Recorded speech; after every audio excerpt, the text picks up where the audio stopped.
ஐயனார் துணை அடுத்த வர எபிசோடில் பார்த்திங்க அப்படின்னா சேரனுக்கு பார்த்திங்க அப்படின்னா அவங்களே வந்து ஒரு பொண்ணை வந்து பார்த்துருப்பாங்க.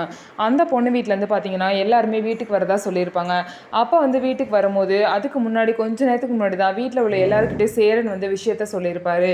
சரி அண்ணனே ஏதோ ஒரு பொண்ணை பார்த்துருச்சு, நல்லபடியாக நடந்தால் சரின்னு சொல்லிட்டு எல்லாரும் பொண்ணு வீட்டிலேருந்து வந்தவங்களை வரவேற்று வீட்டெல்லாம் சுற்றி காமிப்பாங்க.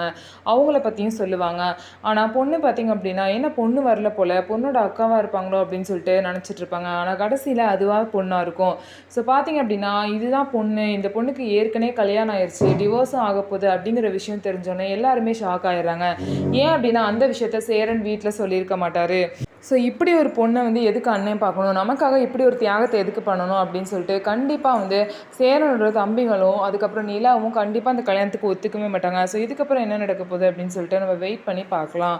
நம்ம வீடியோ உங்களுக்கு பிடிச்சிருந்தா நம்ம வீடியோவை லைக் பண்ணிக்கோங்க. மறக்காமல் நம்மளோட சேனலை சப்ஸ்கிரைப் பண்ணிவிட்டு பாருங்கள்.